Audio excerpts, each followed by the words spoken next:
All right, here's our video today. C0Q10 for heart health.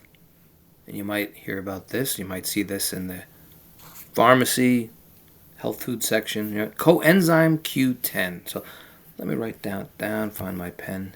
Where is it? So right over here. Coenzyme. That's what it is, coenzyme.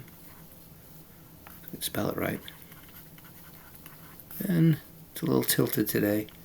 Q10. So C0Q10 for heart health. Now, it's a natural compound. Your body does make it, and it exists in two forms. And the thing is that when you get older, like if you're over 40 or so forth, your body makes less of it.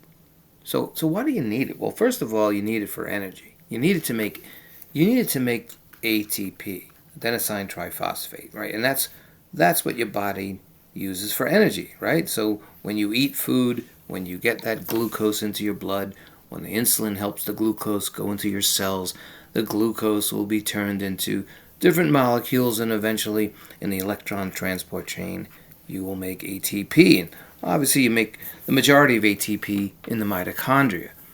So C0Q10 is vital. So it's great for your heart, it's great for blood pressure, it's great for energy, it's great for brain function, muscle performance. There's a lot of greats to it. But again, just don't go to the store and buy it without checking with your doctor. Check with your pharmacist. So today we'll talk about what C0Q10 does, like I mentioned in the bottom line, what is it, and so forth. And let's get a clean page here.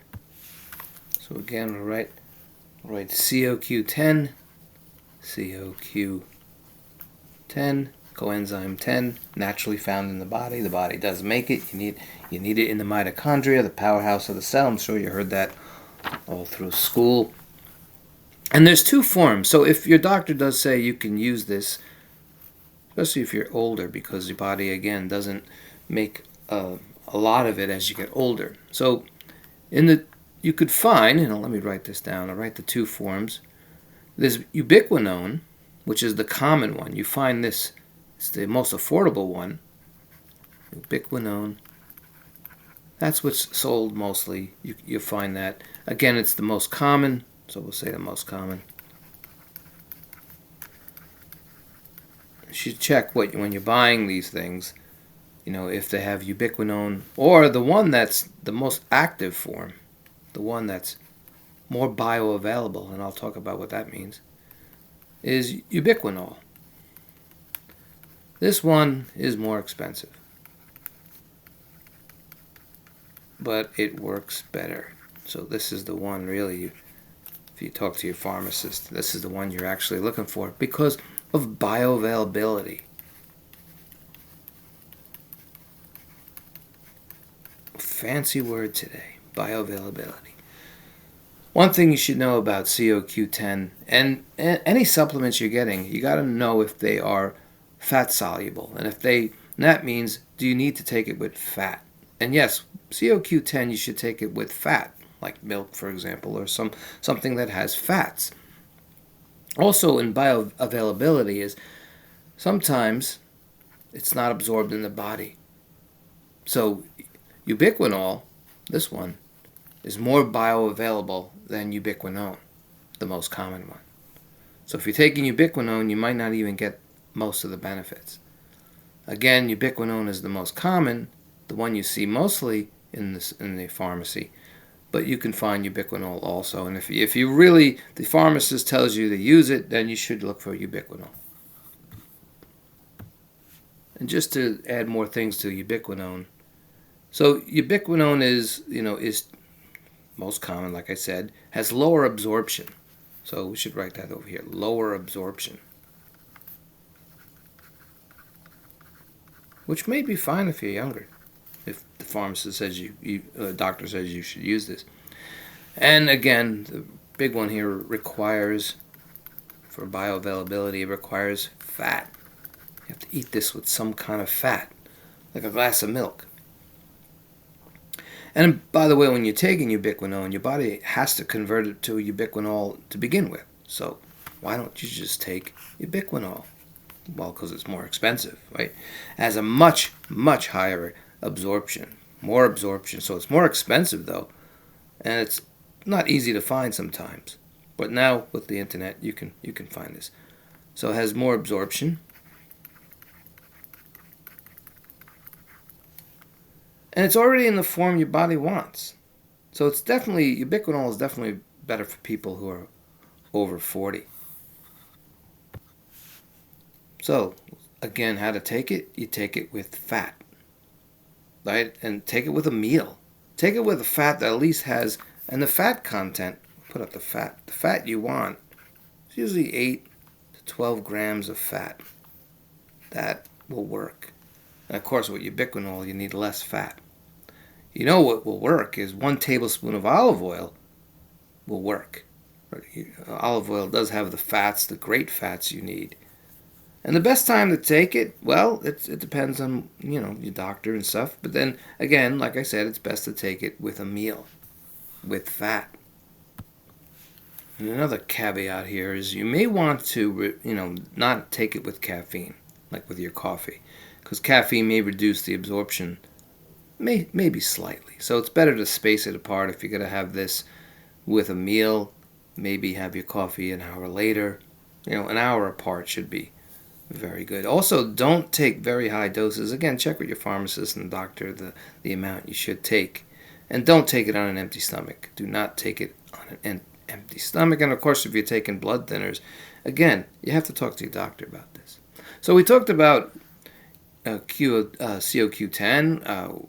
Helps with, the bottom line. It helps with your heart and your brain and blood pressure and so forth. But let's dive deeper into it. So here's the mitochondria.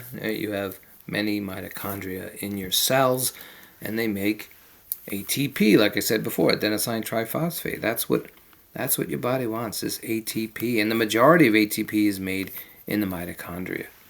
So the short version of C0Q10 is it helps make energy and protects the heart. So to make this energy, to help make this energy, obviously you need glucose. Glucose that is converted into pyruvate and through the Krebs cycle and later to electron transport chain when ATP is made. So C0Q in simple terms, by the way, if you want more on cellular respiration, I have videos on that somewhere out there.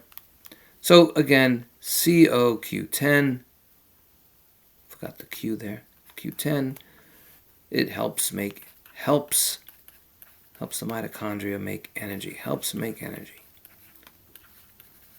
The energy you need, the energy molecules you need. And like I said before, ubiquinol is better absorbed as opposed to ubiquinone. And how does it work? Now, C0Q10's most important job in the mitochondria that you're seeing, and that's the organelle that makes the ATP. So think of the C0Q10 like a spark plug. Like it needs a spark. You have all these ingredients in here. All these molecules already. So you need a spark in the third cycle of cellular respiration, right? You have glycolysis, you have the Krebs cycle, then at the electron transport chain where most of this ATP is made. C0Q10 is like that spark plug. Helps the conveyor belt keep moving so you can get these ATP molecules. And its main job, the C0Q10 that helps it make energy, is it's carrying electrons. It'll carry electrons through the electron transport chain, the last part of the chain, the last part to make this energy. All right, so it carries electrons, it moves energy between the complexes.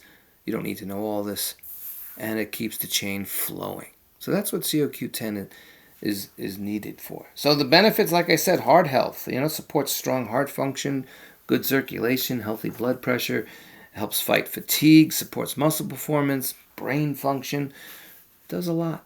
Antioxidant protection, prevents LDL cholesterol from oxidizing, reduces free radicals. Free radicals are looking for electrons in your body, protects the cells from damage, helps the heart pump efficient. So it does a lot, C0Q10. It's not a wonder drug, then again, your body makes it itself, but it definitely can help if your doctor recommends it. And again, talk to your doctor. Just don't take this stuff, right? Talk to your doctor, talk to your pharmacist.